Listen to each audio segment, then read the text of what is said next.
begitu Dajjal muncul sudah dia dinobatkan jadi pemimpin. Tapi ternyata sebelum Dajjal muncul Allah punya rencana lain, dihancurkan teknologi canggih ini dengan peradaban canggih ini ya, sehingga mereka gigit jari ya. Dan kita umat Islam tinggal menyiapkan diri ya, berbaris di belakang sang pemimpin, the certified leader, pemimpin yang dapat sertifikasi dari Allah Subhanahu wa Ta'ala.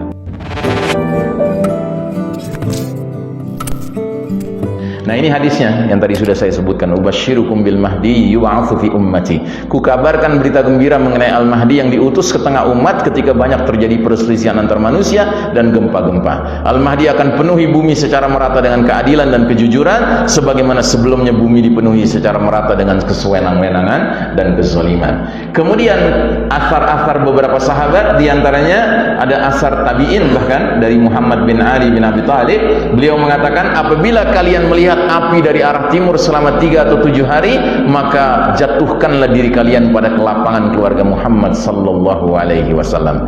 Jatuhkanlah diri kalian pada kelapangan keluarga Muhammad, maknanya adalah siap-siaplah kedatangan Al-Mahdi. Karena Al-Mahdi ini keturunan Nabi Muhammad sallallahu alaihi wasallam. Kalau kata Husain bin Ali, apabila kalian melihat tanda di langit, api besar dari arah timur muncul selama beberapa malam, maka pada saat itu orang-orang menjadi lapang karena itu adalah isyarat kedatangan Al-Mahdi. Ini semua mengisyaratkan bencana-bencana yang akan terjadi, Pak. Ya, karena pada hakikatnya dukhon itu diawali dengan jatuhnya sesuatu dari langit, dan itu adalah bintang berekor, ya, yang orang modern menyebutnya meteor, ya. Kemudian dalam riwayat yang lain lagi, asar dari putranya Ibnu Abbas, Ali bin Abdullah Ibnu Abbas, ya, Al-Mahdi tidak akan keluar sampai muncul satu tanda bersama matahari. Maksudnya tanda dari langit, ya, dari langit, ya. Kemudian ada lagi dari sahabat Ka'ab, dia mengatakan akan muncul bintang dari arah timur sebelum keluarnya Al-Mahdi. Bintang itu memiliki ekor yang bersinar, ya. Nah, inilah berbagai kejadian mendunia di mana Allah membukakan jalan untuk kemenangan umat Islam, namun kemenangan tersebut tidak diberikan Allah secara gratis, ya. Umat Islam mesti berjuang bersama pemimpinnya. Yang penting Allah bukakan jalannya dulu. Dengan dibuat kita tiba-tiba dengan barat kafir jadi setara, Pak. Sama-sama 0-0, mulai dari 0, ya. Sisanya mari kita berlomba, ya, menghadapi, ya, kemampuan barat yang sudah dilucuti dari kecanggihan teknologinya, ya. Nah, apa peristiwa-peristiwa seputar hadirnya Al-Mahdi menyertai, ya, awal muncul hadirnya Al-Mahdi? Jadi kalau tadi gambaran mendunianya, Pak, nah sekarang gambaran yang lebih khusus lagi, ya. Beberapa peristiwa seputar hadirnya Al-Mahdi: 1, perselisihan saat wafatnya seorang pemimpin; 2, keluarnya seorang lelaki dari Madinah lari menuju Mekah; 3, lelaki itu dipaksa keluar untuk dibaiat, ya. Jadi hadisnya panjang, riwayat Abu Daud, ya kan?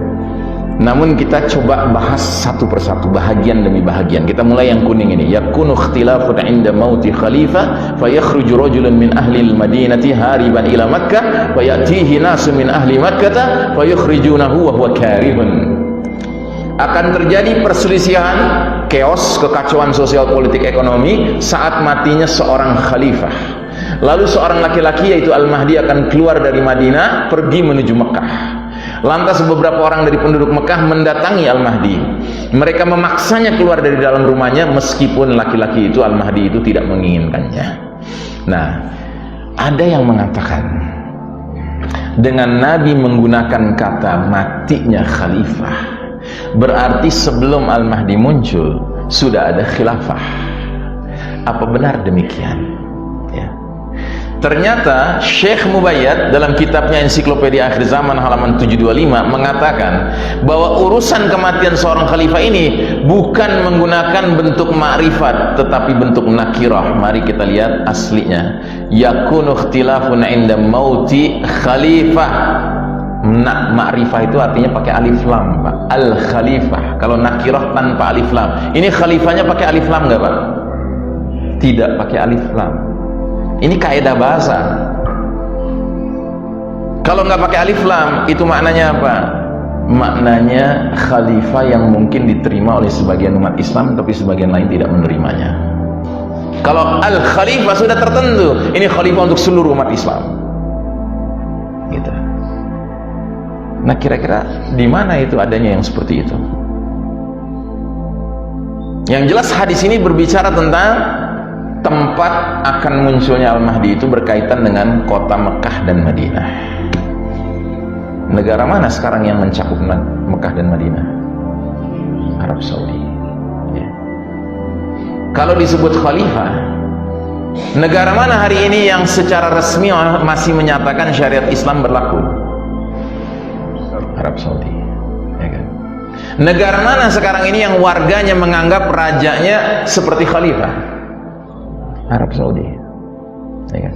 Negara mana hari ini yang kalau mengangkat pemimpinnya caranya apa? Dibayar. Arab Saudi. Maka pengamat akhir zaman sangat peduli dengan apapun yang terjadi di Arab Saudi, khususnya kaitan dengan wafatnya seorang pemimpin mereka. Kalau wafatnya pemimpin mereka tiba-tiba terjadi ikhtilaf, kekacauan, perselisihan, chaos, economic and political and social, itu berarti tanda isyarat tampak-tampaknya Al-Mahdi muncul tidak lama lagi. Bagaimana kondisi Saudi sekarang? Kata orang Malaysia, teruk sangat. Kenapa? Karena Raja Saudi Salman telah mengangkat putra mahkotanya, anak kandungnya sendiri, inisial MBS, Muhammad bin Salman, dan diberi wewenang kekuasaan yang begitu besar sampai-sampai rakyat Saudi sudah mulai ragu, ini yang raja siapa ini, Salman apa Muhammad bin Salman? Sementara Muhammad bin Salman liberalnya luar biasa, Pak. Sejak kepemimpinan beliau, bioskop mulai beroperasi lagi di Saudi. Dalam pengertian umum, Pak, bukan dalam pengertian bioskop film-filmnya Islami, tidak. Bioskop dalam pengertian umum, nggak ada pintu khusus rijal, pintu khusus nisa, tidak, campur aduk.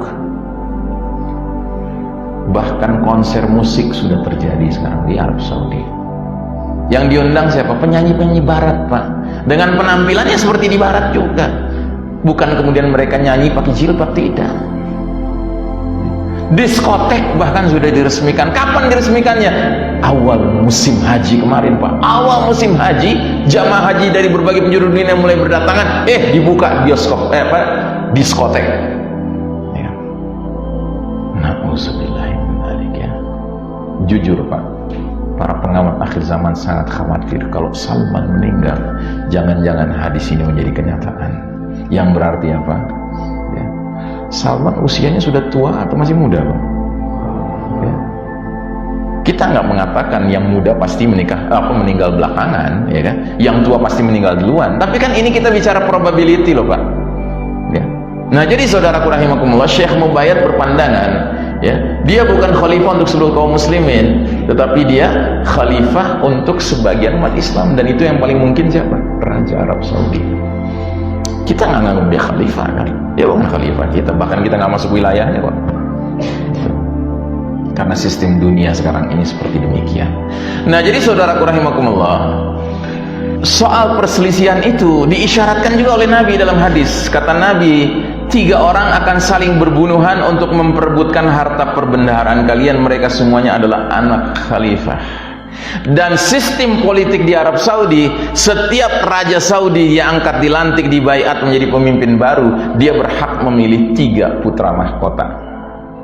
Jadi udah makin mirip, Pak, semakin cocok dengan hadisnya. Ya. Terus dari asar Abdullah bin Mas'ud mengisyaratkan, siapa ini orang-orang yang memaksa laki-laki Al-Mahdi ini yang lari dari Madinah ke Mekah, ya, dipaksa keluar dari rumahnya. Di antara isyaratnya disebutkan oleh Abdullah bin Mas'ud dalam asar mengenai zaman kemunculan Al-Mahdi, ya. Apabila perniagaan dan jalan-jalan sudah terputus, ini isyarat teknologi canggih sudah nggak ada, bisnis sudah nggak model sekarang lagi, nggak ada online bisnis lagi, ya. Kemudian jalan-jalan sudah terputus, artinya transportasi sudah nggak ada lagi, pesawat udara udah nggak ada, ya kan? Akan muncul 7 laki-laki berilmu dari berbagai penjuru dunia tanpa perjanjian lebih dahulu. Tahu-tahu mereka datang aja di Mekah. Ya. Ketika mereka bertemu satu sama lain, saling bertanya, apa yang mendorong kalian datang ke sini? Mereka menjawab, kami datang untuk mencari orang yang pantas dan capable untuk meredakan fitnah-fitnah ini dengan kedua tangannya. Rupanya Allah sudah menyiapkan 7 ulama. Siapa mereka? Wallahu a'lam bishawab. Kita tidak tahu. Tetapi 7 ulama dari berbagai penjuru dunia digerakkan oleh Allah pada waktu yang tahun itu, di musim haji itu, Al-Mahdi bakal dibaiat paksa. Nah, di antaranya 7 orang alim ini. 7 orang alim ini masing-masing punya pengikut, 300-an dikatakan. Tidak tahu apa mereka membawa pengikutnya atau mereka berangkat sendiri-sendiri, tetapi yang pasti ketika Al-Mahdi dibaiat, jumlah pembaiatnya itu ya seperti jumlah pasukan perang Badar, 313 orang.